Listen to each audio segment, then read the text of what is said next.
Alrighty. So, all right. Do you want to give it a second, or do you just want to go right into it? Let's go I mean, right into it, my brother. all right, yeah, and hopefully, if and when someone pops in, they can help us kind of figure out the audios and make sure everything sounds good. Everything looks Yep. good on my end. But, anyways, ladies and gentlemen, we are so back.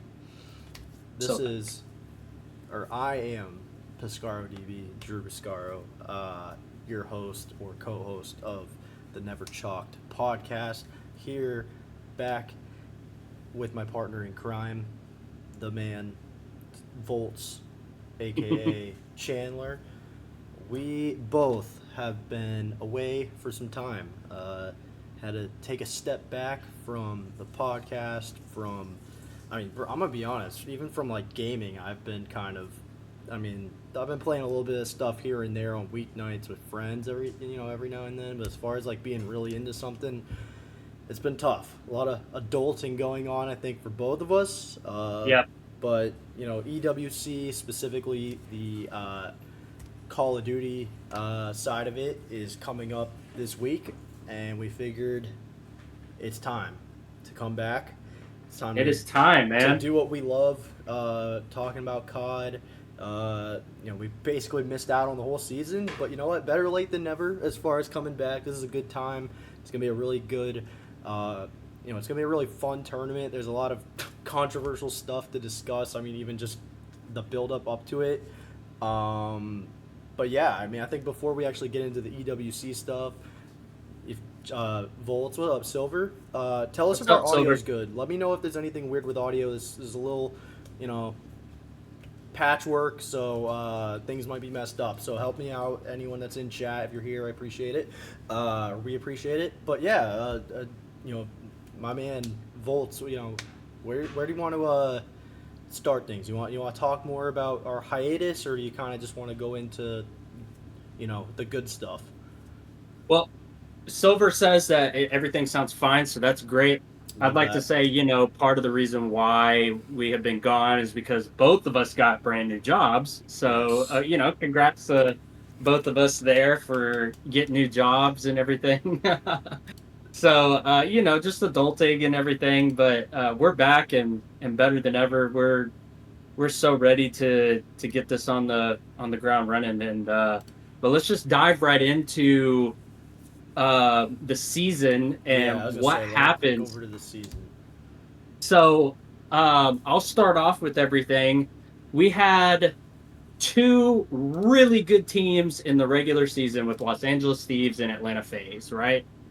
Yep. Um, they finished first and second place on the season. They were dominant. Both of them had back-to-back tournament wins during the regular season. And then you had some pretty strong teams in Toronto Ultra, Vancouver Surge, Miami Heretics, just to name a few. Yep. Um, and let's just dive right into all of the majors. Like Yeah. everybody can see this. Everybody can see the standings right here. You see that 1 through 8. That is who went to the championship tournament. Yep. So you had Los Angeles Thieves, Atlanta FaZe, Toronto Ultra, Vancouver Surge, Miami Heretics, Carolina Royal Ravens, OpTic Texas, and Boston Breach that made champs. But Yep. before we get into champs, let's talk about major 1 through 4. Yeah. Oh, I was gonna make a few call outs here from the season standings, things to point out that I thought were pretty cool, pretty interesting, and then like you said, we Yeah, can do a little bit of a deeper dive through each major. First of all, this was the first season in the CDL where Atlanta FaZe did not finish the regular season number one. They were that's crazy. finally dethroned after what is it, 6 years now, 5 years now, Yeah. however many it's been. Feels weird saying that, but yeah, they were finally dethroned after all this time by the super team Los Angeles Thieves, who finished this season out really strong by going back to back at Major 3 and Major 4. And obviously, with that, they were arguably the favorites to win champs. Um, and then a few other things I wanted to call out. Obviously, FaZe, it's not like they were a slouch this year. They won two majors of their own. finished Yep. second and weren't that far behind Thieves. Shout out Vancouver Surge. They had not just because of the fact that they were the runner-ups at champs. I'm pretty sure they got second at like 2 or 3 events in total this Yeah. year. Uh, Picking up Neptune and bringing him back into the league after his hiatus, going to play Halo or trying to play Halo again for a little bit. That was a hell of a move, and just overall that team had an incredible. I mean, from what you would have expected to come so close to winning that many events. I mean, obviously they would have, as players and Rambo as a coach, they would have liked to win an event, but to Yeah. be fourth overall in the league with the roster they had and come that close to winning champs, I mean, you got to tip the cap to them. Miami, same deal. They were competitive as hell all year and had arguably the 2 top rookies this season. They did have the rookie of the year in Rencor, and then Super was very talented himself.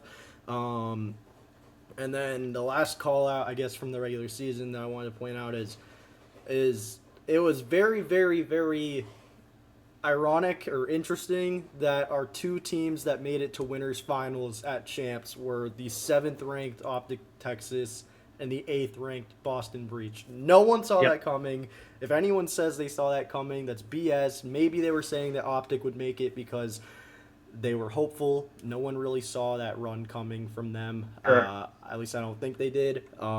Definitely weren't expecting Boston to be the other team out of winner or to make it to winners finals. And we'll dive deeper into that. Yeah, You know what I mean? but I mean, it's insane that was how things turned out. I mean, you would have been like, oh, easily gonna be Thieves and FaZe for your winners finals, and Yeah, that's not especially what you got after at they all. dominated the whole season. But Well, yes, let's dive into Major One, where I absolutely. believe FaZe is the one that took this major. Yes, they Um, so actually online qualifiers, oddly enough, they were pretty mid. yeah. They were 4-3. Well, it's They because they started off really bad. I think yeah, yeah, they were really bad. And they had a if you 15 remember, 13 map count, not great.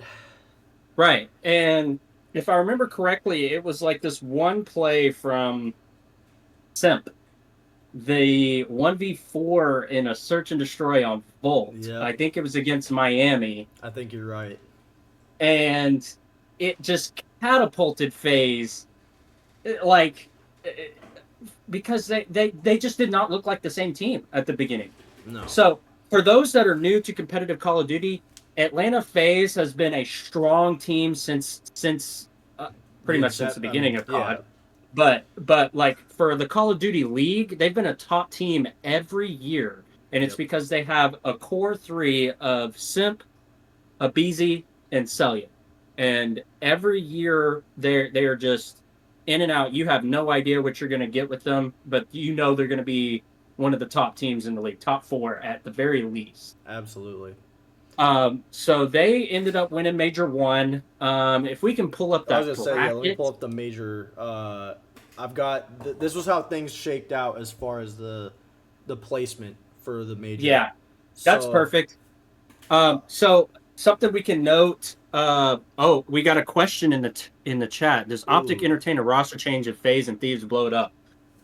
I'll let you start with that because I was gonna you and I say, have talked off screen a lot about this, but I'll let you go ahead and start that. do they entertain a roster change if they? Here's the deal. It's 2 parts. I only think FaZe and Thieves blow it up if they bomb out at EWC, which personally I don't see either of them doing that. I definitely don't see both of them doing that. Uh, Yeah, and in an optics case, right, it's weird. If they go into EWC and they don't do great, I mean, they could easily just be like, oh, we just won champs. We really didn't care for the placement at EWC. It is what it is. Or they might get worried because obviously they won champs with last year's roster, didn't do the best at EWC, and then went into the next season. And I mean, there was a ton of crap outside of just not winning or doing well at EWC that led to them having to change their roster a bunch this season. But no, personally, I do not think they will, nor do I think they should make any roster changes going into Black Ops 7. I'll pass that on to you So now. yeah, so like you said, EWC, for those that don't know, that is the tournament that is coming up this week. It starts this Thursday at like 7 in the morning, which I'm not looking forward to waking up to have to watch that. But Yeah. you know, but you got to do what you got to do. It's in Riyadh, so that I mean that's cool and everything, and EWC is going to be a really fun event. But I think you gotta entertain that idea of what's going to happen at EWC. If OpTic Texas show up like they did at Champs at EWC, they probably go back to back, and they probably don't make that change. No. Definitely Um, not if they win EWC. There's no yeah, way they make a yeah. change. And here's my take, and like I said, Drew and I have kind of talked about this off screen, just between each other, texting back and forth. I have the personal feeling that um, FaZe probably comes out top four, and I don't think they like that, and I think they're going to drop somebody. And the person that, well, let's not say drop. I think they just want to split. That's kind of how I see it.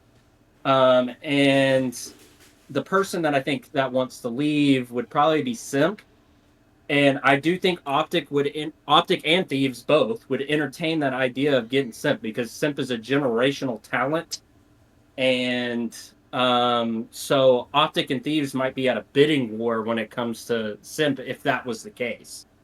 Um, Silver said FaZe dropping draws, I bet, and I could kind of see that, but I don't think that necessarily happens. I kind of Yeah. think draw stays. I mean, here's the problem. History would tell us that if FaZe makes a change, it's going to be Draza, because Right. since the CDL, they have not gone without having the core three on their roster. Even when in that initial season it was 5v5, and obviously ever since it's been 4v4. But they've never not had those core three. They've made changes to the fourth person. They had Arcities. That's who they won champs with in Black Ops Cold War. And Yep. then ended up moving on from him. Brought Slasher in for a year. Then they've had Draza.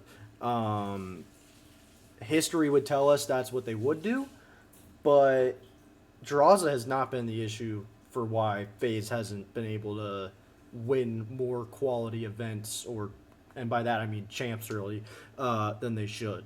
Um, So another question in the chat. It's from Ethan. He said, "My only thing for a FaZe roster change is who do they get as an upgrade? Might be better to keep their squad." Which I do agree with, because it's like you're probably not going to get much better than what they do. Although I had a prediction that I think Celium probably leaves. I told you about that. Celium probably going, I would think, to the Falcons. And I told you, which a lot of people may not agree with, but I could definitely see a Kenny Draza reunion where maybe Kenny goes to FaZe and you have Draza and Kenny on the ARs, Simp and Abizi still on the uh on the SMGs, or alternatively, um there's been talks for a couple years now about Simp going to the flex and then potentially picking up another SMG. I don't know how you feel about that, Drew, but a couple of those things, could be what they do if they want to try and get better. I like not saying Kenny is an upgrade over Celium. yeah, I just think like at some point, their core three that they've had, they've only won champs one time, like you said, in Black Ops Cold War, and they've had success in the regular season, but they haven't had so much success at champs. yep. So, what's your thoughts on that? Yeah, I mean, I think to close that one out, I think I was talking about this with you that personally, I mean, if we were just going off of stats alone, as far as like who would be most realistic for them to make a change, I don't think anyone would say, oh, they got to get rid of Celium, they got to move on from Celium, because he's every single year putting up MVP numbers, top of the league, uh, top KDs and whatnot. Uh, Right. but the problem is, and Dashy was kind of alluding to this when they were playing them at champs. And I'm not just trying to go off of one moment, but there was a time where they were playing. And I think it was like right after they finished up map 1 or map 2 or whatever it was, and Dashy was like, what the hell is this guy doing on the map?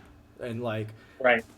I'm not trying to say like Celium doesn't play for the team or play for the win. Like I'm not trying to allude to that because obviously they have been Sure. a very successful team. I don't think it's that blatant, but you know, it seems like despite the fact that he's putting up a 1.2, 1.3 every game, whether it's regular season or champs, they're not finishing the season where they likely should. And so, personally, if any of the main, let's say that, right? If any of the main three were going to be moved on from or they were going to try to shake something up, I think it would be Celium. I know that I sounds agree with that. crazy. I know that's absurd, just because of how talented he is, and I know that there would be a massive bidding war to scoop him up by pretty much every team. And I think that call out you made of like possibly Vegas dropping a fat bag on him and like almost like reuniting him and Arcides or something like that would be kind of lit. I don't know if that's what they would do, but obviously that's possible. Um, but I don't know. I just think personally, I think for him to succeed, he needs to be in a situation where he's the flex, not the main AR. Yeah. Here's another thing of, and before we move on, because we kind of do need to Yeah. move on from this, but so the reason why I say Kenny might be a good fit is because when FaZe were at their best is when they had a true IGL. Okay. And right now, I don't really think they have that. Like, they're trying to just win on talent alone. And that's just not going to work at the end of the day. You need somebody that is calling the shots and keeping people on leashes, making the right decisions, making the smart plays. And I just don't think you have that with this roster right now. And you really haven't for the past couple of years, probably since our cities.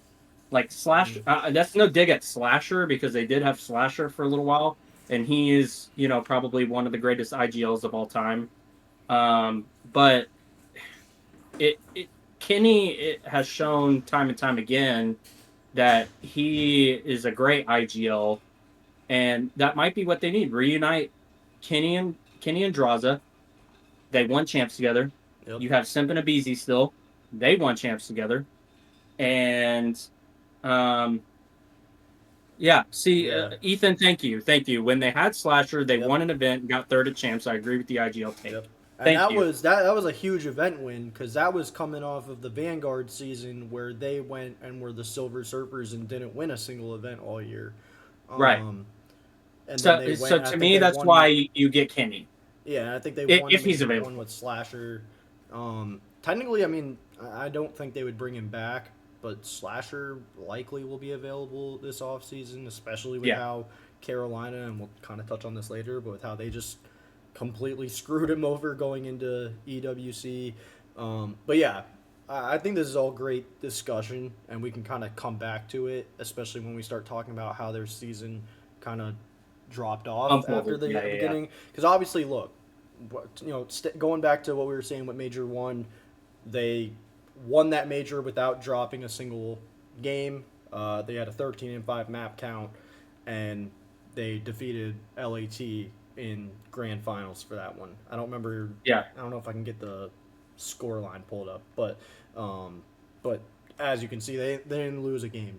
That Yeah, they were really dominant at Major One after placing pretty poorly in the Major One qualifiers. Yep. Uh, so let's go ahead and move on to Major Two though. Yeah, I mean, If I think anybody, the biggest call I wanted to say the transition into like Major Two and pretty much everything after Major One. This is where everything went downhill for OpTic Texas, by the way. Uh, Yeah, they had a 6-1 qualifier match count, or win loss. The only loss was when they ran the one match with the returning roster. Pred played one match. They lost that initial match. Then he disappeared for, I guess, what we still don't really know the main reason. So we'll just say personal reasons. I don't want to speculate. I know everyone said yeah, it was betting that and all this other stuff. yeah, the I whole don't like want to. gambling Yeah, so addiction thing. We don't know what happened. I That don't that want to was speculate. I don't want to add that was a fuel to that wild fire. time. But with Hook, who they brought in to replace Pred, they went 6-0, and then Yeah, they went they into were Major One, obviously, and went out at top 8. They had the number 1 seed and ended up dropping down to the losers losers. bracket. They won one match and then they lost the next one, 6-8 map count, and then they hit the panic button. They said, "Time to make another change." And so we go into Major 2 qualifiers. Let me pull that up, and all of a sudden, we have a 1-6 win loss, a Yeah, and 3-19 map count. yeah, and at one point during that they went 0-18 Yeah, in their map count. yeah, So before we really deep dive into OpTic Texas, we because I know we're going to, because once we yeah. get there, Of course, you of know course. we're gonna deep dive into OpTic Texas, and I want to keep entertaining the FaZe fans in the chat. Yep, Silver, he's a huge FaZe fan. yep. He commented in the chat, "Scoop and Scrap and Hydra would be ideal for draws in a BZ."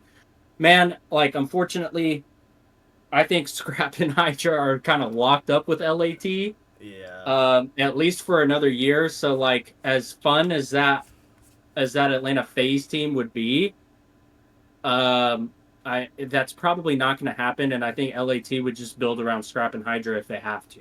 Yeah, I was gonna Um, say I think LAT is or Nade Shot and 100 Thieves in general. They're locked into Call of Duty as one of their main esports. They yeah, obviously just, I don't know if you recently saw, but they are no longer competing in League of Legends, which was one of no, I their didn't know most that. Wow. expensive esports that they were competing in. I believe it was last year was when they started to scale back. They were no longer officially a partnered team, but they were still one of like the, I don't know, because there's the main League of Legends, and then there's like, I don't know if it's challengers or what they call it, but they were still in it. They were still competing, and now they officially are no longer doing anything League of Legends. So knowing That's that, interesting. it maybe they look at doing CS, because I know that Nade's been obsessed with all the case pulls, Yeah, all the but case opening. also Although he doesn't actually play the game, I don't think. It's so funny. yeah, exactly. But I think what that at least tells us is they are still very much committed to this high-paying LAT roster with Scrap and Hydra, and I think if they feel the need to do it, if they feel based on how they ended up performing at champs, and then depending on how EWC goes, if they feel like they need to add more people, I think they will go ahead and do it. And that's something we can Yeah. talk about later when we get more towards Yeah, the off season. But this is actually a good transition because look, we're in Major Two, and speaking of Thieves, they they went 7-0 with 21-2 map yeah, count that was in Major Two qualifiers, yep, and yeah, they were the definition of like a super team at that time, and definitely the favorites going into Major Two. yeah. Although again, give FaZe props here. The map Yeah, count wasn't nearly as impressive, I guess. Although it was still a 2.0, if you will. But they went 6-1 in terms of their matches, and got the second seed, and then going into the actual major, obviously came out on top and went undefeated again yeah, through the with a whole 13-3 map count yeah, this with a time. 13-3 map count, undefeated, and knocked off, like we said, this was the first of them for this year, knocked off the Vancouver Surge, who made a hell of a run. They Again, sure did. just this whole season, this was impressive because no one expected it. Um, but Vancouver Surge, they, I, I mean, they made it all the way to the grand finals with an 11-9 map count. Um, Yeah, but yeah. And they, another yeah, thing where I want to point out is OpTic Texas finished top 8 again. yes, Uh, OpTic this time was a losers bracket start, obviously with being a 10th seed. They won their first losers bracket match, and then when a team from winners dropped, or no, who would they have faced? I got to do the yeah, math here. they would have faced a team from winners. So they were 10th. Which honestly, I don't even know. I don't know who they. Yeah, without actually having the Without bracket, knowing for it's sure, yeah. uh, It would have but had to be. that It obviously would have been one of these teams that was fourth. So it was Minnesota. yeah, It was because every other one of these Miami, Vegas, and um, Gorillas all 0 for 1 map count. So Rocker was in winners bracket, dropped down, yeah, because they were 0-2. and lost Yeah, to OpTic. So they beat Rocker and then bombed out top 8 again. yeah. So again, FaZe went back to back in major ones and major two, um, Didn't lose a and they did game. it. Yeah, did it in impressive fashion, like Atlanta FaZe did. And at this point, people were even speculating like because Thieves went out top 4, Yep. and they were like, okay, is this super team even worth anything? You spent all this money, and you're not winning any events. Yep. So now let's move on to Major 3. Where things got very interesting. This Yeah, where things was, started getting interesting. I believe, Major 3, that was the DreamHack event. Is that right? No, I think that was Major 4. Was it? Someone in chat remind us. I thought it was Major 3 because Yeah, some I thought Mercules I know he debuted at Major 3, and I thought it was with Ultra at DreamHack. That's I could right. be You're tripping. right. You're right. You're right. You're Okay. right. I don't remember I'm I don't know why, but I don't remember where Major 4 was. Ethan. Was Yeah, it Toronto? Major 4 was DreamHack. He said he Oh. was there. Yeah, that's why I So was shouting out Ethan because I remember he went. So Major oh. 4 was DreamHack. Yeah. So Major Major 3 was a Texas event. Am I wrong about that? It was that where Champs was held. I don't shit. I wish I knew I should know this stuff. I feel bad, but I'm pretty sure Major 3 was a Texas event where Champs was held last year. that might be right. But And jumping into the qualifiers for Major 3, let's make sure I got that pulled up. No. Yeah, do I? So this was a shorter qualifier. Because look. yeah, it was. And I don't like that, like how they went from having 7 qualifier matches or whatever to Oh, 5. that's Like, right. It was Toronto hosted in like Spain, then Miami, then Texas. Okay. yeah. Right. Thank you, Ethan. But this was a shorter qualifier. We had 5 teams with the same record of 4-1. Atlanta, only other team finished with a positive record, 6th place at 3-2. But obviously, Thieves showed their stuff. Vancouver had a hot qualifier after getting second at the previous major. Boston all of a sudden was looking good. This is where Heretics really started to turn up. Yep.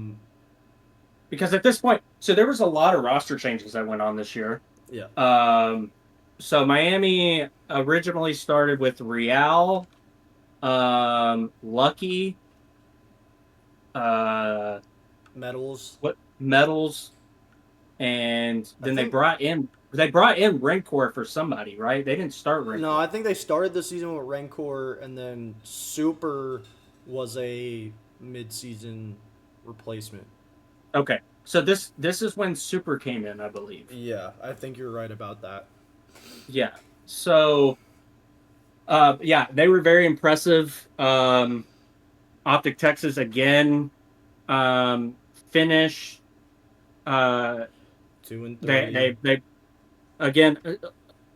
You know what? We'll go into OpTic Texas when we hit champs. Yeah, I was we'll gonna say this recap. is the one where we got. I mean, obviously Thieves. They were number 1 in the qualifiers, 14-3 map count. Again, back to back. And then they won the. They ended up winning their first event of the year, 4-0, 13-2 freaking map count.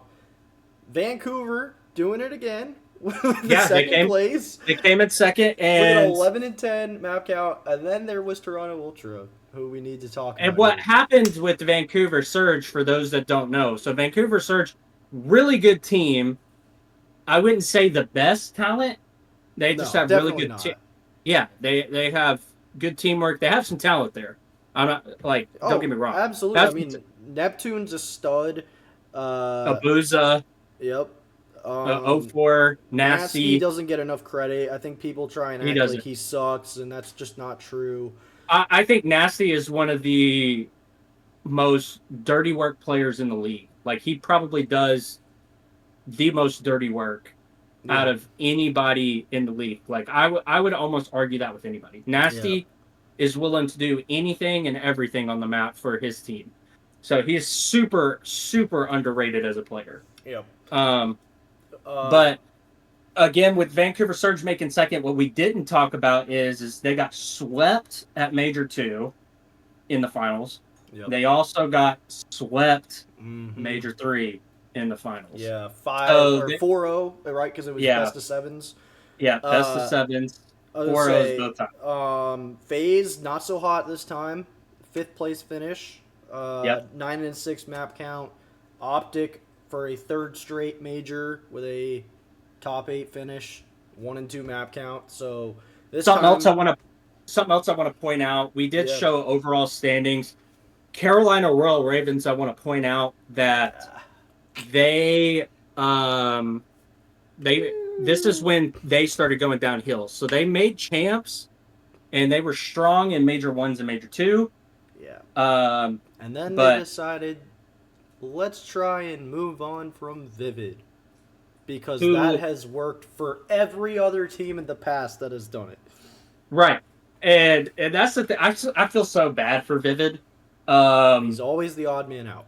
he is. And like Nasty, he is one of those players that will do the dirty work for the team. And Like he'll he is play one of any those. position. I mean, Yeah, he's he'll been a entry sub. He's been a flex. he'll do whatever you need him to, and he still gets dropped. Yep. Like And you can't make that up, man. You they just can't. they tried to look. I'm never gonna attack a team for taking a swing at someone in challengers because I feel like not enough teams try it. But I think situationally, it was not a good fit, but also maybe just the player himself, Dylan Rex, just wasn't ready to play in that type of like. I never watched him in challengers, and I watched challengers for those who don't, not many people do, unfortunately.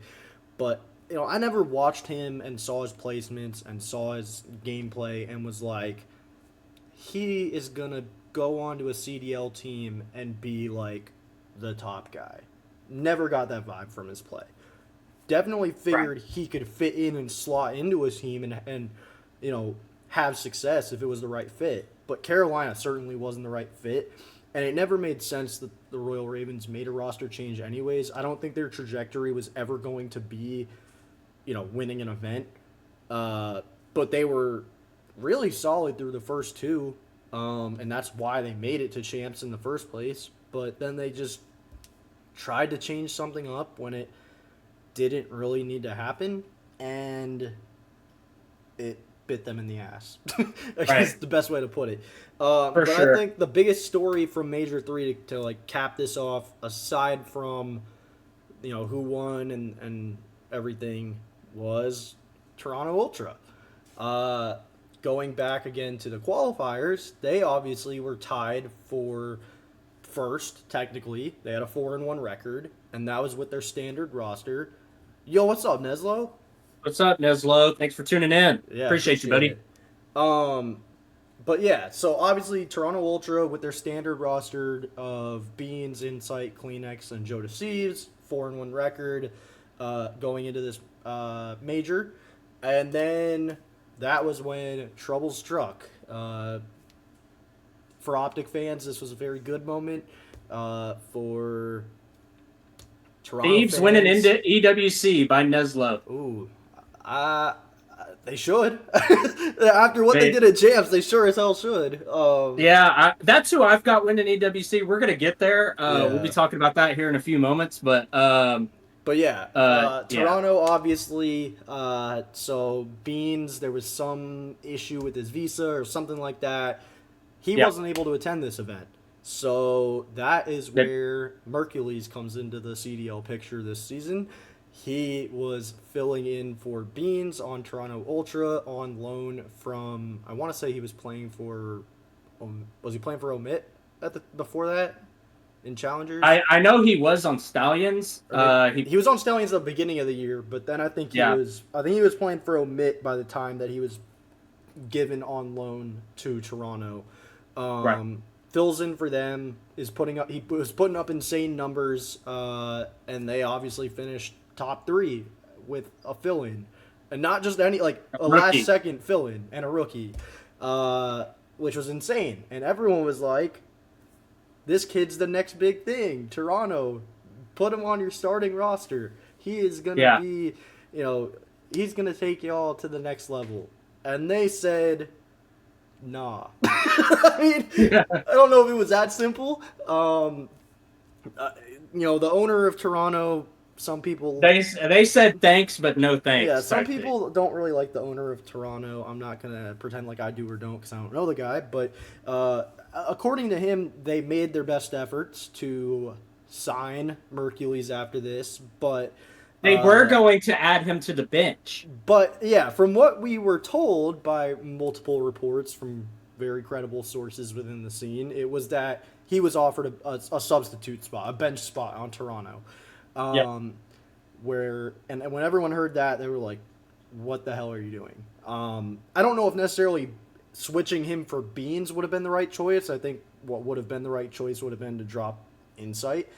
Yep. And we can that's another thing that we can get into talking about the EWC stuff. But anyways, they didn't do that. They kept their AR duo. They kept their team. Mercules was allowed to seek out offers from other teams, and OpTic Texas, who had another 8th place finish at a major. With a different this roster. at this time they were running Hook, Dashy, Skies, and Shotzi, and as Hex describes it in various OpTic content, if you want to go check that out, he told the team, "I got you a present." And starting with Major 4 qualifiers, I want to say they played one more match in Major 4 They did play one more qualifiers match with They did Skies, play and one they more won match. it. I remember I was watching a video recently, and he was talking about how because they beat Seattle. That's what it was. They were in the process. They were in talks to bring in Mercules, and then they went and won their first match of the online qualifiers for going into Major 4. They beat Seattle. I think it was actually a 3-0.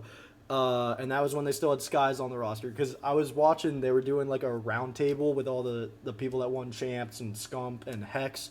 And Mercules was talking about it from his perspective. And he was just saying how after, like, because he was in talks with the team.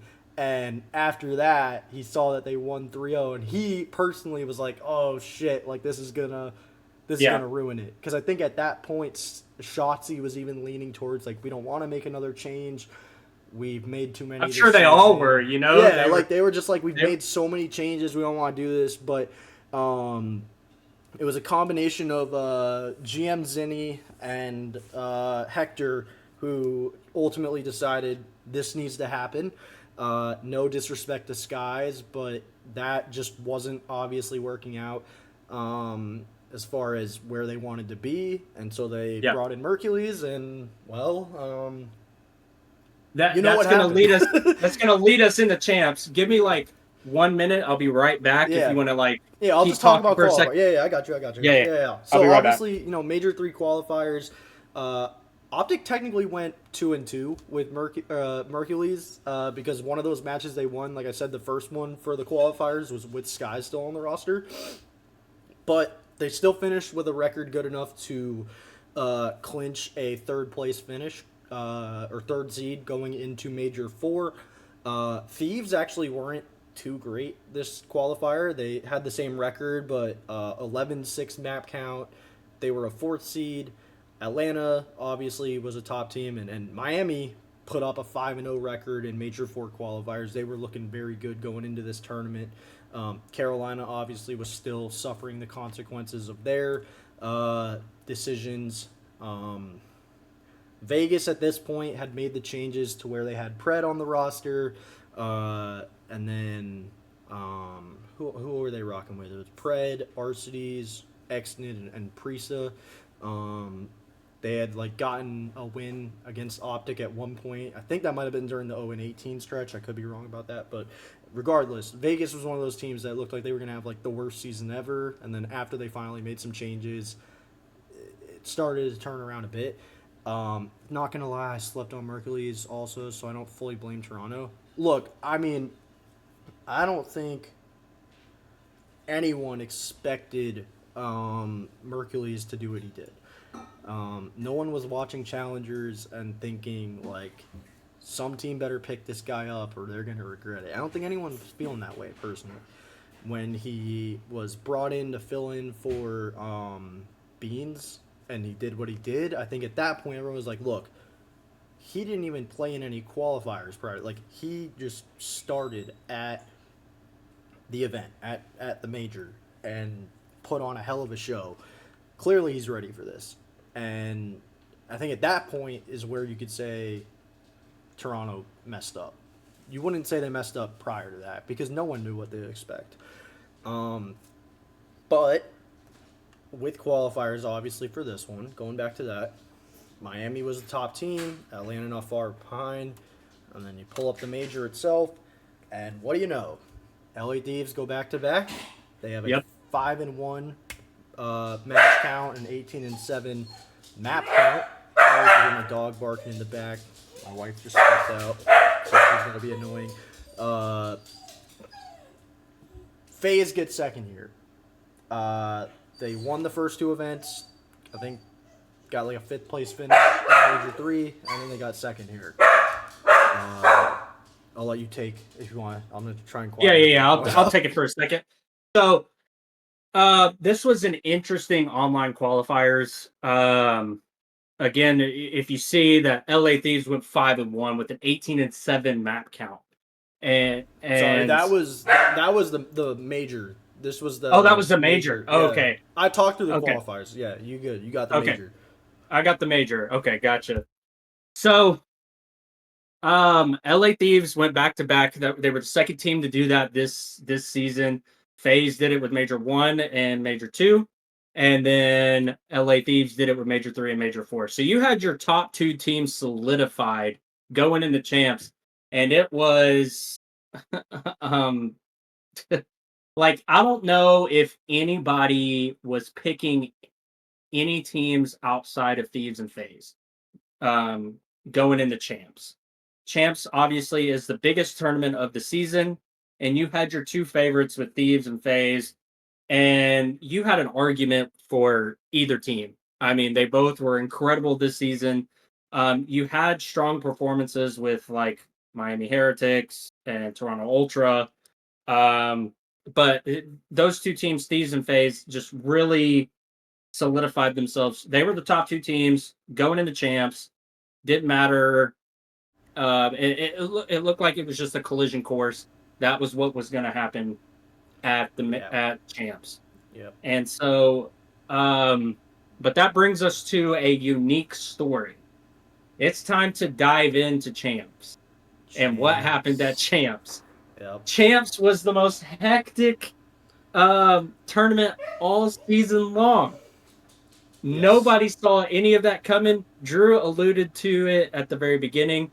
But if you can go ahead and pull up the champs bracket or just the champs standings, you had OpTic Texas finish first with a 14-3 map count, one of the most dominant tournaments we've ever seen from a team, all season long. Not even just the champs, but all season long. It was insane what we were watching. If you look, Boston Breach, it says they finished second. They really didn't, but they finished. They were in Yeah, they got that wrong, but that's okay. Boston Breach made it to the winners finals. And for those that don't know, that was your seventh and eighth seeded teams in winners finals. No one, I don't care who you are, no one saw that coming. Breach were winning because they were winning their S&Ds and they were winning their controls. Breach were winning because they were doing the Neslo. Shout out Neslo in the chat. Shout out Neslo in the chat. But they were doing Neslos. That's what Breach were doing. They didn't care about their hard points. They were just winning S&D and winning their control, and that was that. Yeah. That's what got them to that matchup against OpTic, and then they ran into a brick wall with that one. No pun intended. So they, I agree. They ran into a green wall. But here is the interesting thing. For those that are looking at the standings, this is correct. Thieves went out top 8. Probably the number one favorite going into champs. And FaZe went out top 6. Your other favorite. That did happen. Yeah, I mean, Thieves, they had a 2-6 map count. It was a 2-3 loss to Boston in winners round 1. And then I believe they got swept by Seattle to get bounced out of the tournament. They did. They did. Seattle, who actually, or not Seattle. Sorry, we need to say it right. Vancouver. I think I've been seeing Seattle except for maybe once this whole time. I'm not gonna lie. Vancouver, yes. Vancouver. Surge. The Surge. Sorry, I'm used to it too. Dude, Seattle too. It sounded better. Seattle it did sound Surge. Better. Vancouver, whatever. You get the point. But they finished second, and this was their third Grand Finals appearance all season long. And this time, they did not get swept. No, they actually made it. It was at first, it was looking like it was going to be ugly again. Yeah. The first hard point was not close, but then they came and they punched OpTic in that second. Yeah, they punched right back. They got 1-1. So it was a dominant hard point victory by OpTic, followed by a dominant S&D victory by Surge. Let me see if I could probably pull up I'm gonna with that one. We'll come back to that because I'll pull up the match, like the actual the KDs and the win, the map by map count and everything. Yeah, we can dive deeper into that one. But other things to point out here. Thieves, like we already said that. FaZe got swept twice, and they swept once. That was their finals, or that was their champs. They got swept by OpTic. They then swept Carolina. And then they got swept by, was it Miami? Was that, I think? Yeah. Yeah. So 3-6, you'd be like, that's not horrible, I guess. But when you realize it was just 3-0s across the board, their 3 matches, and their only win was to the team that everyone was like, why are they even in champs? Yeah. It was a crazy tournament. Just everybody do me a favor, switch Boston Breach and Vancouver Surge. Yeah. I think it's just going off the match win percentage because Surge lost 2 that's not right because Boston it just was completely wrong. I think it's just completely wrong. Yeah, it's just completely. It's not updated or something, but yeah, here's I wanted to go ahead and pull up the actual championship match, the scoreboard. So OpTic won 5-3. We know that's how it happened. Yeah. But when you go and look at the maps, that's what we were talking about. Map 1, OpTic won that handily. 250, 151 in hardpoint. Hello, Houston Spartans. We got the Houston Spartans in the chat. What's good? Papa Spart, how's it going? Weird. And then we went into the search and destroy. I think OpTic said they hadn't scrimmed on this map since they got Mercules into the mix, and they got 6-0'd, and it looked like it. I mean, when OpTic was on that map, you could just tell they don't know what the hell they're doing on dealership. Right. And then after that, literally aside from those 2 maps, everything was freaking crazy. Uh, There's something else I wanted to point out real quick though. Is I do want to say the protocol control Surge kind of trolled that, Surge trolled that. and then the protocol S&D OpTic OpTic trolled trolled that. that. Yep. And then the Hacienda control OpTic kind of trolled that Yeah. as well. Uh, No, but bro. That's what I'm saying. Like this whole thing, like 5-3. Some people might try it and act like that's not close. Like, bro, like the no, first two maps, not close. Agreed. And then Optic went up. I mean, they were up 3-1 after the Vault hard point, and yep, everyone's thinking, oh, they got this. I mean, they got all the momentum. The crowd's into it. The players are feeling it. Like, done. And then you got into that protocol S&D, which and OpTic have been great at, by the way. yeah, I mean, it was. What's up, Mercy? I mean, it was bad. Like, Shotzi had an insane 1v2 in this one, I'm pretty sure. And he's standing up talking shit. And you're just like, oh, they were about to be one map away from taking this. And then they Yeah, lost. They folded. They choked. Um, then the Hacienda, that was where Shotzi had that insane four four piece or piece, whatever it was.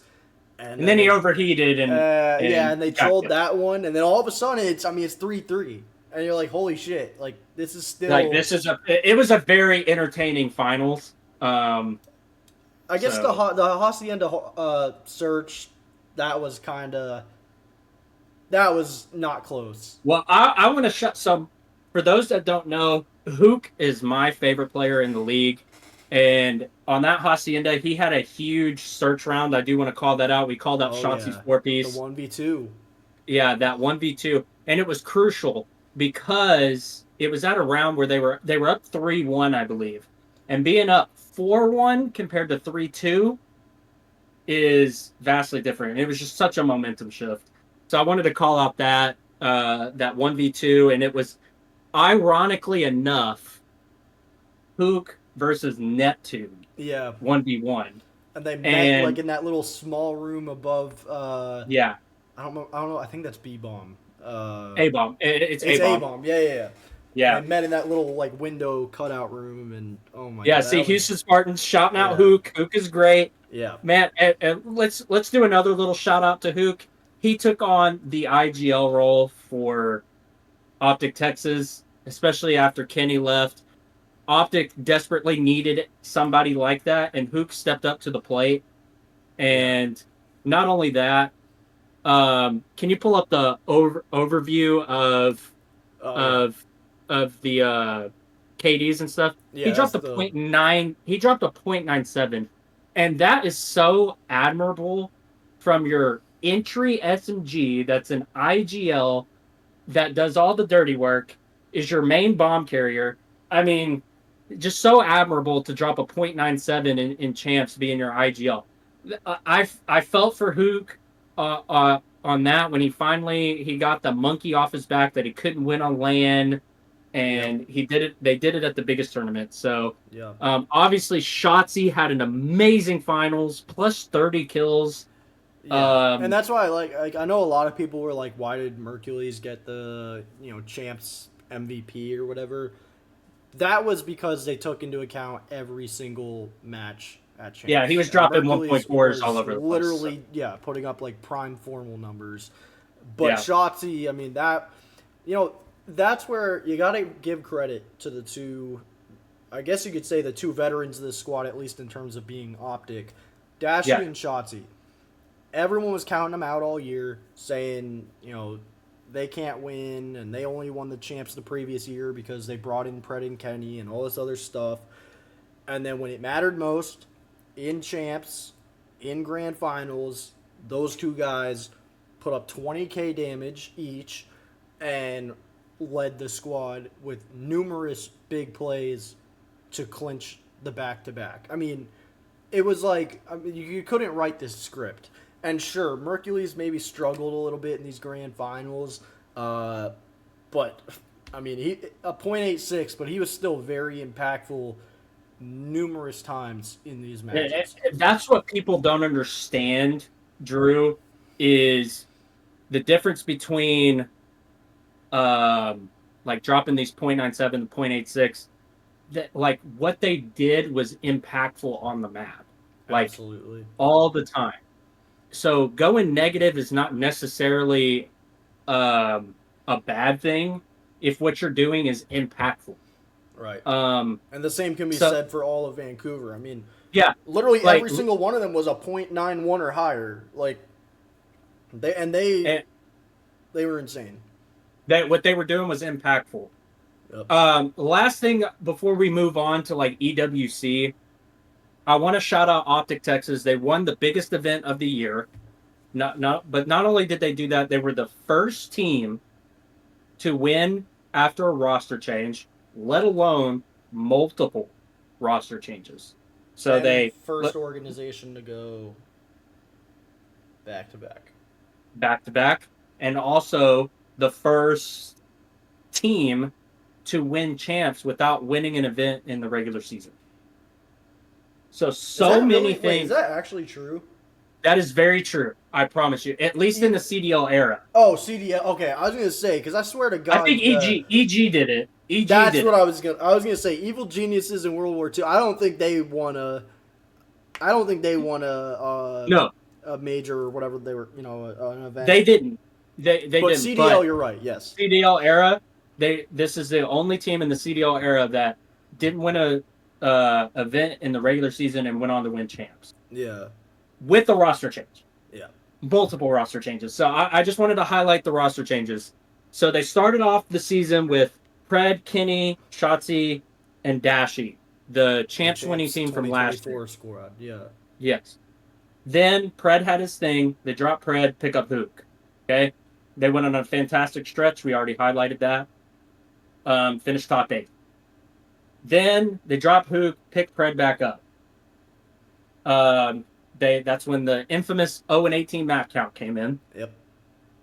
Um, and then they finished top eight again at Major Two.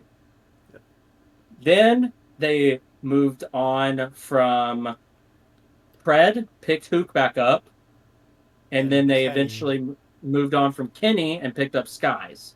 Yep. They finished top eight again. Then that's when they dropped Skies, and the biggest thing to impact OpTic Texas all year long, they pick up Mercules. Yep. Then they finish top four at Major Four, and then they go on to dominate champs with a Mm-hmm. 14-3 map count and going back to back. They had a wild ride of a season, and it was just spectacular Call of Duty that we watched all weekend long out of OpTic Texas. And And then, for them to do that on such a short period of time yeah, was just impressive, to say the least. it was awesome. It was a hell of a run. I'm just glad that the grand finals of the champs ended up being so good. You know, Yeah, it was Vancouver entertaining. showed that those second place finishes this year were no fluke. And sure, they got swept in a few of them, but they were a couple plays here and there from winning this champs. And I think everyone knows that. Yep. And they deserve so much credit for how competitive they were as well.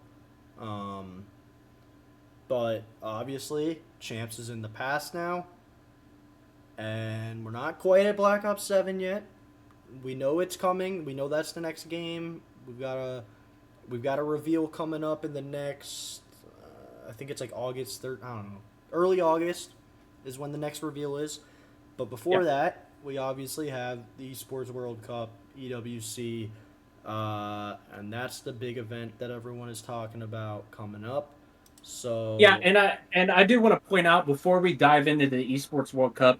So for yep, those that don't know, the Esports World Cup is kind of it's more like an Olympic Games in a way for esports. They have all sorts of different esports tournaments that are going on. yep, Um, and Call of Duty is just one of them. yep. Obviously, we're highlighting Call of Duty. That's Uh, what we do. yeah, that's just what we do. Uh, but The Esports World Cup is actually a huge tournament, probably second highest to champs. I've seen a lot of people comment on Twitter and stuff about how they would like the Esports World Cup to be before champs. I kind of agree with that. What about you, Drew? I I agree. I think if you want it to be the most competitive possible, you want the most, what do you call it? Like, you want all teams giving their best effort and no cop outs as far as like, well, champs was already over and this is just for money. Who cares?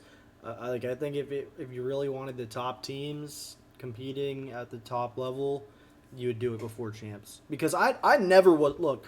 There's some people that still talk highly of the good old days, and I know, like, back in like AW, for example, you would have like COD champs, and then there was still events going on the rest of the year. I thought that was the stupidest shit. I'm gonna be completely Yeah, honest. I've never been a fan of champs not being the final event. Everything, I mean, for any sport, any esport ever, everything should be building towards champs. Now, if right. EWC was truly like an Olympics where it was only held every 4 years, then sure, you can have it after champs, whatever, because at that point it's just taking place during the off season. But to have this confusion of, like, teams having their rosters signed through champs but not signed through EWC, and then there's all this, and we're about to get into this, all this convoluted stuff with roster changes and being eligible versus being disqualified from being able to compete at this, supposedly really important event. It Right. just kind of makes it, EWC does a lot of good because typically it is 12, your 12 CDL teams, and it is your four top challengers teams. And I think that's great. I think there should be more events that follow that structure personally, but unfortunately that's not the case. But we do get it at EWC. But this year there was a lot of roster changes right before, leading up to this event, and one of the CDL teams, Carolina Royal Ravens, I don't know who to blame. We can discuss this in more depth if you want, Chandler, or we can just kind of leave it up to the chat to decide what they think. But obviously something happened, and Yeah. Carolina, due to roster changes, was disqualified. So now you have a fifth um, challengers team in the pools rather than uh, Carolina. Yeah. And the Rather than reason for all that 12 of change, your yeah, CDL teams. Yeah. and the reason for that change is, what was it? Gwyn got picked up by Cloud9. Yep. TJ got picked up by Vegas, Vegas. Yep. and then they signed two players. They had already made a roster change during the season when they dropped um, Vivid and picked up Dylan Rex. And so the only player technically going into EWC that was on the original Carolina team at the start of the year was Slasher. And so if I feel bad for anyone the most, it's him, because Yeah. he did nothing wrong. He was on this roster. Uh, he should be competing at this event. And because the team misunderstood the rules, tried to pull a fast one, however you want to interpret it, they're now not competing. And Yeah. it's a really embarrassing situation overall, I think, for everyone involved. For sure. And it, it just, at the end of the day, like, it just sucks not having all 12 of your, what you would call like your best Call of Duty teams in the world competing. Like, it just feels like not all of the best players and Call of Duty teams will be at one of the biggest tournaments of the year, Yeah. and that's just unfortunate. Something else I wanted to bring up to you real quick before we dive into EWC. I don't know if you saw, but I know exactly what. Lens Yeah, Lens tweeted out that he's not going to be able to make it. yeah. And it's Um, not that he's not able to make it. He personally chose not to make it. right, and And I, he's got some stuff going on. He said personally, so yeah, he's not going to be there, and I think that's unfortunate because I really like Lens as a player, and I think it's I think he's great. yeah. I know he's not on a CDL team right now, but I do think he'll be back in the league soon.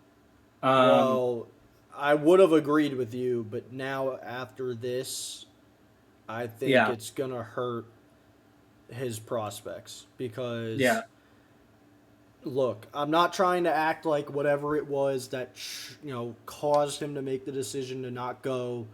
I'm not trying to act like it's not important. It's not relevant, whatever you want to call it. But the fact of the matter is, it completely screwed over his team yeah. because they have zero time. They literally, I don't know if you saw the result, but their coach is now their fourth. Bink, Okay, who I mean has competed in challengers, and it's not like he's never played at the challengers level before or anything like that. But that's not who they've been practicing with. That's not who that team has had. You know, Linz is a top tier talent when he's actually playing. He's a yeah, really good player, and now that they're playing with their coach, I mean, it just completely. I mean, mentally, I'd be chalked. Performance wise, they're likely chalked. I mean, that's just tough to pull that on your team 3 days before you're supposed to make the travel out there to yeah. get things started. It is unfortunate. I do want to highlight for those that have been following Lens and stuff, though, he has openly talked about like mental health issues. Yeah, And so this is nothing against that. no, It's just like I do want to point out that mental health is very important. And if that's why he's stepping back, like good for him. yeah, Like he needs that. yep. It's just unfortunate for the team, like Drew said. To have something like that happen at this time, the final event of the year before we get into a new game. Um, It's just and literally all it just does is it creates a reliability question. sure, Like he can perfectly do what's best for him, and that's important. But that doesn't mean it's not gonna potentially impact how teams might view him in the future. As far as, do we really think he's gonna be willing to show up for every event throughout the season, whether things are going good or going bad? I mean, as a professional, unfortunately, that's what your responsibility is. And again, like you said, not trying to act like he just decided to do this to screw everyone over and care right, about himself, because that's not the vibe we're getting at all. But it does still just create questions for his reliability moving forward, and you just hope that it doesn't potentially negatively impact his prospects of being on another team, another CDL team, like moving into next season. for sure. So here's what I want us to do next, going into our next topic. We are going into the Esports World Cup for those that are interested and for those that will be watching. Uh, let's go over just like um, a, a little bit of power rankings to give Yep. the audience an idea of who should be the favorites going into EWC. Yep. And then let's give some predictions on who we think makes it out of their pool, Yep. and maybe who wins it all. We'll see what happens. Yeah. We'll start with Group A. It's obviously, as you can see on the screen, OpTic Gaming, G2 Esports, which is Minnesota Rocker, Yep. Cloud9, and Five Fears, which is the team that has taken over for Carolina. Carolina Royal Yep. Ravens. And also, just so those who are watching that might be confused, like why does it say OpTic Gaming and not OpTic Texas, and why does it say G2? When they compete at EWC, they have a choice to represent their CDL franchise, or they can just represent the primary esports organization that they're associated with. Which, in every case outside of Vancouver, the teams in the CDL chose to go with their normal organization name, not their CDL name. Right. So just wanted to clarify that. But yes, that is what Group A looks like. Do you have any initial thoughts on what it, how it's shaped, your expectations for it? Yeah, I feel so for Group A. I feel very confident for OpTic. There's a lot of people that think like it's going to be challenging. I really don't. I think OpTic makes it out first place in that one, and I'm going Cloud9 as my second team that makes it out of there. I don't know how I would you feel. say, yeah, no, honestly, I think that's a very good take. Cloud9 obviously was one of the teams that made a roster change going into this. Well, obviously, they technically had a few throughout the season. Yeah, Attach was on the team, retired. So I believe that's when Spark came into the roster to pair up with Sib as the AR duo. yeah. And then as far as Shout out SMG, Spart, man. I actually love Spart. We have the Houston Spartans in the chat, and obviously that's owned by the Spart family. And I just want to shout out Spart, man. He's so entertaining to watch.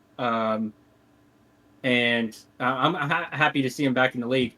Let's start back real quick to Vanguard when he pulled out the Volk. the Vol, dude, what a demon! And What that it, was hey, that was and that was a land win for Hook. So all the people that that was a try land and win for Hook. say that Hook can't win on land, he's done it previously before this most recent champs win. Yeah, So and I can't tell you two people that. So everybody thinks that that's like the Volk cheese or whatever they call it or whatever. nah, Teams tried to pull it out and they just couldn't figure it out no, like this dude, Spartan he Hook did. was yeah. Like they just knew how to use the Volk. Like Spartan said, "Hey guys, I Dude, know I something. know I was trying Listen it to me." ranked. I was getting shit on with it. I couldn't Yeah, aim with it for my life, but yeah. You just had to be good with it, and it yeah, was like it was. That was actually a very entertaining major to watch. But yeah, I just wanted to shout that out there. yeah. But It's gonna no, be I think the addition of Gwyn to that Cloud9 team, I think that's where I feel confident that they end up being the second team behind OpTic out of that. Five Fears, I mean, would it be cool to see yeah. them do something? Yeah, but the fact of the matter is they had no idea they were even going to be competing at this event until like a week or two ago. Like let's Now be honest. I do think so. We got the first matches of the day with Opti Gaming 5 Fears, Minnesota Rocker or G2 Esports versus Cloud9. That Minnesota Rocker and Cloud9, it should be close. Um, I just think the addition of Gwen on that Cloud9 roster Yeah.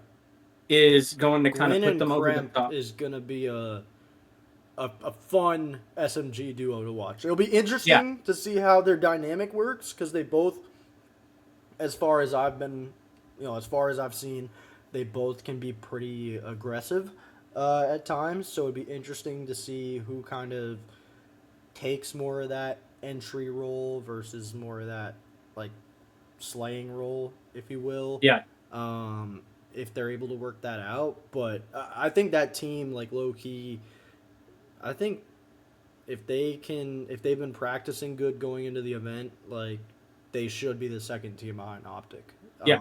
for sure. I agree with that. I agree with that 100%. That brings us into Group B with Vancouver Surge, 100 Thieves, Gentlemates, and Team Orchid. I'll just go ahead and say it. I think Surge and Thieves run away with this. Yeah, Gentlemates. I mean, this isn't even the same squad that they've had all year. I think I'm trying to think of who's on the team that was on it at the beginning of the year. Kismet. Yeah. Is anyone else? Man, Is I don't even know. They are just all over the place they've right made a now. lot of And changes, and it just doesn't seem like, yeah. I mean, I don't know what to say about them. Team Orchid again. They have Beans because he got dropped by Toronto because yeah, they decided, and I guess we can kind of talk about they've that got in the they've next. got some talent, but I just don't think they're gonna No, Surge I think and Surge, Thieves. yeah. Thieves, I uh, mean, in Thieves' case, they don't just want to perform better at this event or assume they want to perform better at this event. They need to. Yeah, Because champs was a disaster, and yes, you won 2 events this year, but ultimately these 2 events mean the most, and they didn't win the one that for sure means the most, so they need to at least redeem themselves with this one. And then Surge, I just don't see them slowing down. They've had, like we said, an incredible regular season where they got numerous second places at events. Champs, they were super competitive, nearly won that as well. I think they just keep that rolling. I think that rivalry there with Surge and Thieves, because Thieves are gonna want to get revenge after they got bounced by Surge at champs. yeah, and I think Surge are still looking to kind of look. That I'm not going to say this like in such a way where it's like they haven't proven themselves, but I think they feel they have a lot to prove. So Yep. I think making it out of this pool, they're going to do their best to do that. They're going to try and finish first. Thieves have something to prove. They're Yep. going to try and finish first. That that that match, whenever they match up, Yep. if they do, well, I'll say if they do, but when they do, it's going to be a great one. It's going I to be a mean, great one. I have a feeling that that's going to be your winners qualifier match. I do too. That Let's 2 go ahead and p.m. move on the on to group 24th. group C. Yeah, We got Boston Breach, Movie Star, KOI, that's Team Falcons, and Toronto. Team War, which is Toronto. Yes. Yep. Team Falcons is Vegas Falcons, and then Team War is obviously from Challengers. Um, And this one Breach, to me is one toss up. of, if not the hardest groups.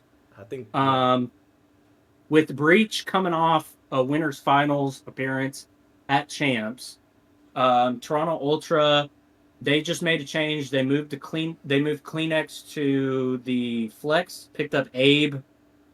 Not Team a BZ. Falcons. When Yeah, Chandler not a texted me BZ. and said that Toronto got Abe, I was like, what the hell is going on? I didn't think they would get a BZ. And he was like, no, Abe. And I was like, oh, okay. Yeah, So I cleared texted him and that he was one. like, "No way, it's a BZ." I was like, Yeah, "No, no, no, not a BZ." I was I was losing full on that.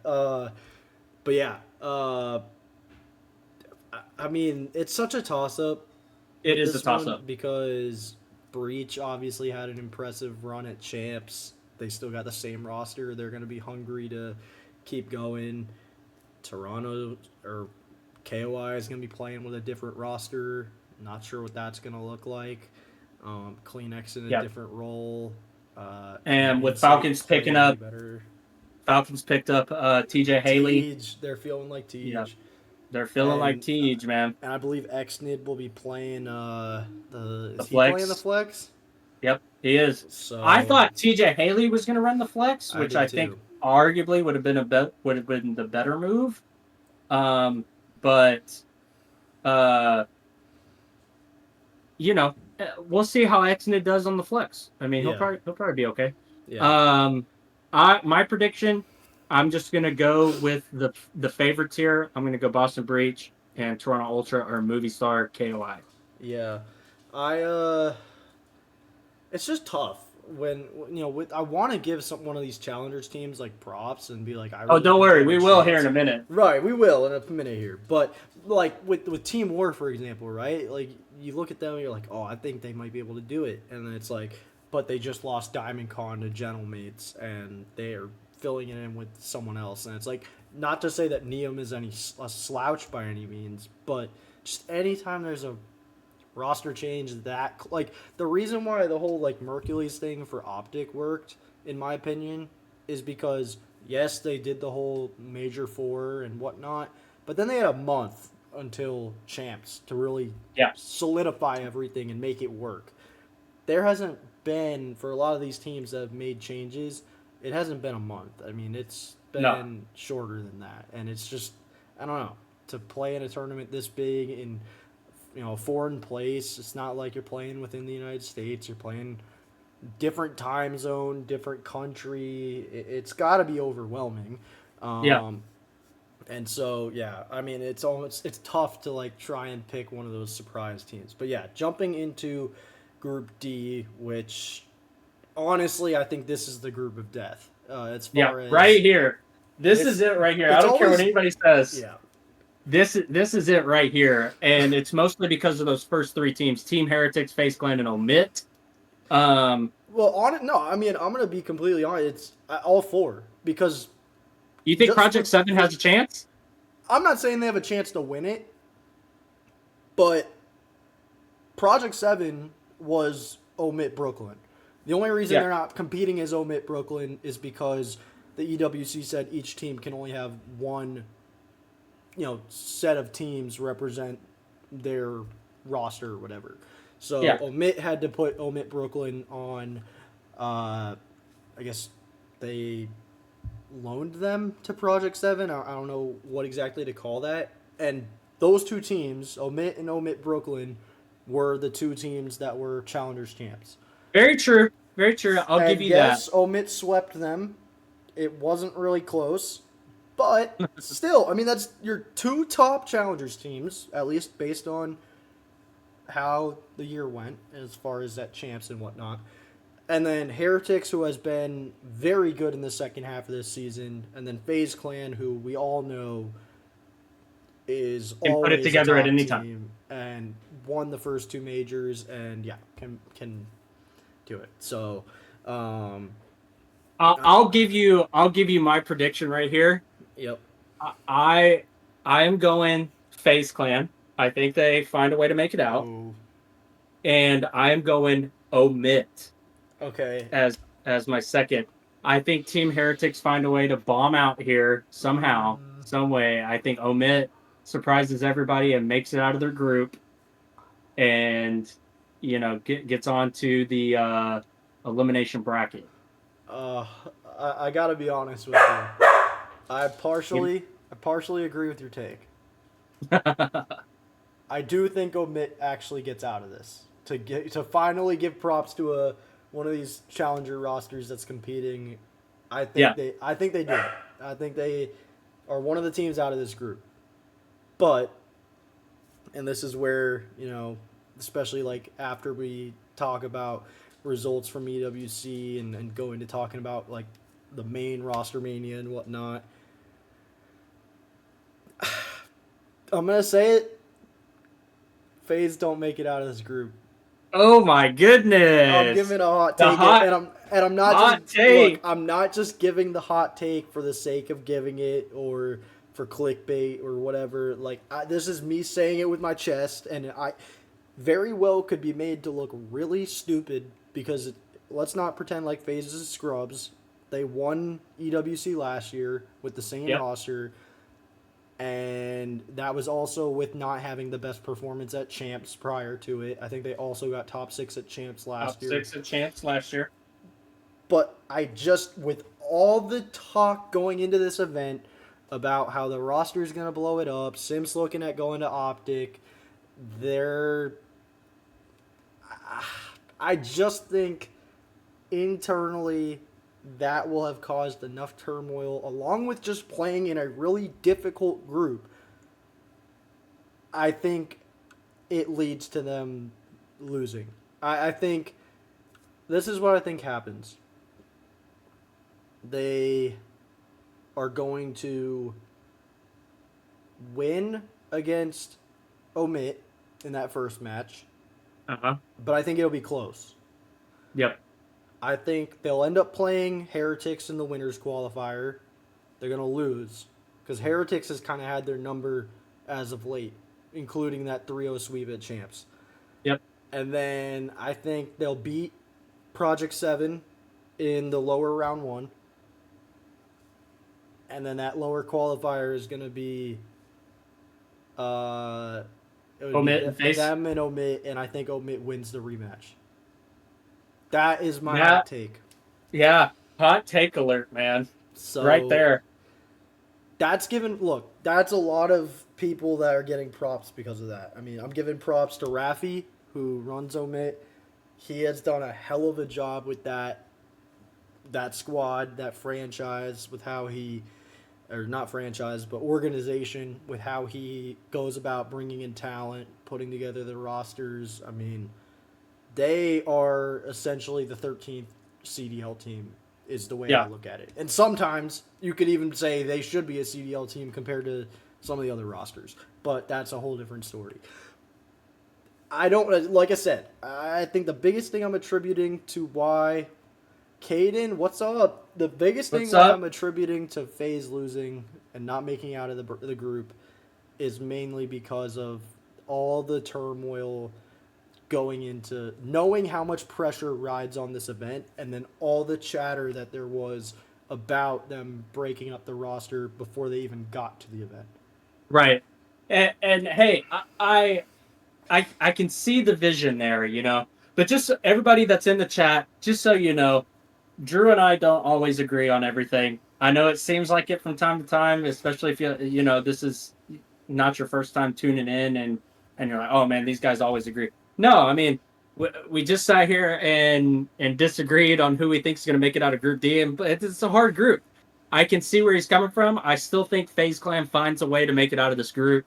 Um, we both agree on omit though, which uh, I think we both feel pretty confident about, right? Like Yeah, I mean, I to me, if FaZe does make it out, I still think Omit makes it out. I guess that's the way to yeah, put it. yeah. I think omit finds a way to make it out of this group. And we're just disagreeing. So you think heretics, I think FaZe. And then that gives us like a top eight of either OpTic. Um, you mind We'd scrolling be back up let's to see, yeah, we'd be looking at OpTic and Cloud Cloud Nine. Nine based on our predictions. It would be OpTic Yeah, and Cloud base Nine. It would be Surge and 100 Surge. Thieves. Yep, It would be Breach and Toronto or KOI. I think yep. is it Movie Star or Movie Star? I don't know how to pronounce it. I'm gonna be I don't know how completely to honest. pronounce it either. I just been saying movie star Yeah, because it kind of looks and like movie then star, but either Heretics and Omit and FaZe Clan and Omit. yeah. And I'm gonna go ahead and say my top four, and then I'll say my winner of EWC, and then I'll let you take over, and then maybe we'll close this thing Yeah, we out. can close it there. That's good. Um, I think you're gonna have uh Here, I'll go back up. Optic. Yeah, I think Optic Gaming makes it out. I Yep. don't know. It would be nice to know like how Who is they it would? Group A Yeah, versus Group B, or I, just yeah, I don't know. I don't. I want to say maybe it's A, C, B, D, but I'm not 100% sure. I'll just take one from each group Yeah, let's just who yeah. I think makes it out. So I'm gonna go Optic Gaming in Group A. Yep. I'm gonna go 100 Thieves from Group B. I'm gonna go Toronto Ultra or Movistar KOI, and then I'm gonna go FaZe Okay. as my top four, and then I have 100 Thieves winning EWC, and so they can feel great about themselves that they're back. They're the super team, And and they end up not making changes. yeah, And then I think the other three are happy with their placements. But that's what I'm picking. 100 Thieves winning the EWC. yep. I I really like that. Honestly, as far as my overall winner, it's hard not to say that 100 Thieves is the favorite. And I'm not going to, like, I already gave the hot take with Group D, and I stand by that. But I'm not going to Mm-hmm. sit here and try and act like I don't think 100 Thieves are going to take this thing. They got second last year at it to FaZe. They obviously won the last two majors of the regular season this year. Had a Yep. horrible, horrible time uh, at champs, bottom, top eight or bottom eight, whatever you want to call it. But here's the thing: they didn't have any talks of like, are they going to change the roster going into EWC? Everyone knows Right. they were still rolling with the same roster. If they perform poorly at EWC, different story. But everyone knew going into EWC it was going to be the same roster. And Correct. knowing that, and knowing how much time they've had to prepare since blowing it at champs, I just don't see a world where they don't reconcile that and come out on top at EWC. So I agree. They're going to come out of Group B, and I think they're going to win it all. Yep. Um, I agree with your take on OpTic. I think they're a top four team at this event as well, depending on where things shake out. I don't know where they'll um, place, because I don't know the matchup, but I'll just say Right. top four, Group A winner. And then for Group C, I, we both had Breach and Movie Star KOI coming out of it. Personally, I think Breach go further. I'm going to differ with you on that. I just Yep. think they are coming off a heater and they stuck with the same roster and they know exactly what they needed to fix going into this event. Their S&D and their control against every team not named OpTic was looking phenomenal. And their hard point against every team was looking horrendous. Yep. So going into an event with the same roster, no questions regarding that, and knowing that really the only thing they need to tweak is their hard points, I think that's going to get them a top four placement, which sounds bizarre because I had little to no hope in the regular season for them. They didn't do a Yeah. whole lot in the regular season, and then champs to get top three, which is just Yeah. yeah. And then for Group D, that's tough. I almost want to go on a hot take again and say omit. I if it here I'm gonna put it this way: if it was any other team, not Heretics, FaZe, OpTic, or Thieves, I would probably say omit for this. That they come out top four out of Group D. That would But be insane. What a tournament. and maybe Surge. I don't know if I would have had them beating Surge. But if it was any of those other teams, I probably would have done it. I'm very tempted to say it. I'm very tempted to say they would take out Heretics and be that fourth team. But just, I don't know if I can do it. That might be too hot for me. I might be touching the sun at that point. So I'm going to say Heretics. I'm going to say Heretics is that fourth team. So Heretics, Breach, 100 Thieves, and OpTic, and then ultimately 100 Thieves, like you said. They go on and get some redemption and slam the door. Not just shut, not gently close, slam the door shut on any roster changes going into next year. Yeah, I agree with that 100%. Maybe it's 100 Thieves versus OpTic Gaming finals, which would be amazing. That'd I be think that awesome. would be, yeah, that would be a great finals, especially if we could get 100 Thieves at their peak versus OpTic Gaming at their peak from like champs. Oh my gosh, Dude, that would viewership what would a go insane. yeah, The 100 Thieves and OpTic connection with Nade Shot, and Scump would be doing his his watch party. Nade Shot would be doing watch party. Of course, Zuma in the flank, and those guys are going to be doing their stuff. I mean, just from a pure viewership perspective, obviously anything along the lines of FaZe Thieves, OpTic FaZe, OpTic Thieves. I think I yeah, covered all the possible abilities there. You get the point. Anything with those three teams, if one of those or two of those three teams are in the grand finals for this event, the viewership's gonna slap.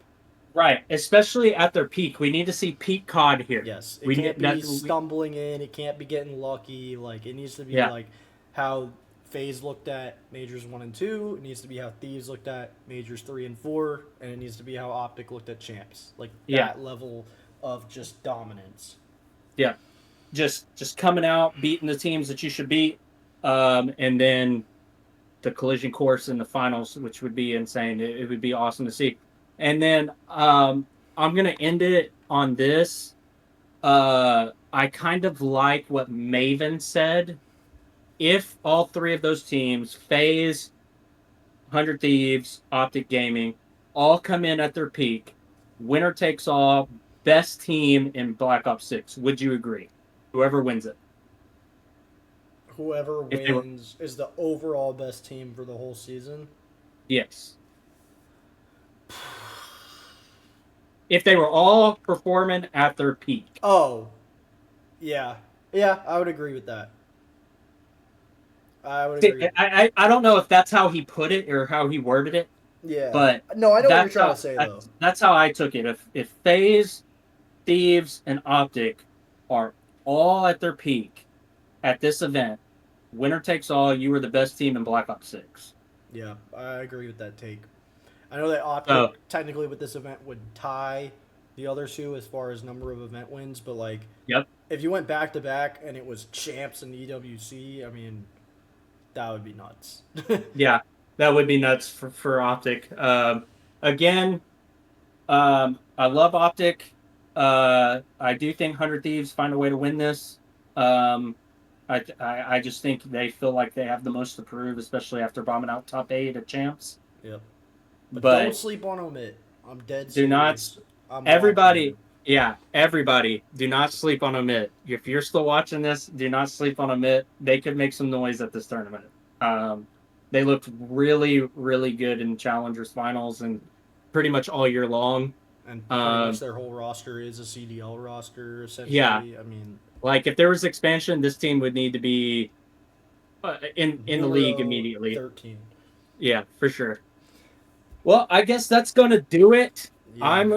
I'm your co-host Volts, joined by my co-host Drew Piscaro or Piscaro DB as he Yes, likes to be sir. called. Yes, sir. And thanks for tuning in, and we'll see you guys next time. Yeah, absolutely, guys. We appreciate you tuning in, all the chat, all the interaction, all the viewers. This one was a little longer than most of them were going to be moving forward just because we had a lot to recap, a lot to catch up on, and a lot to be excited about.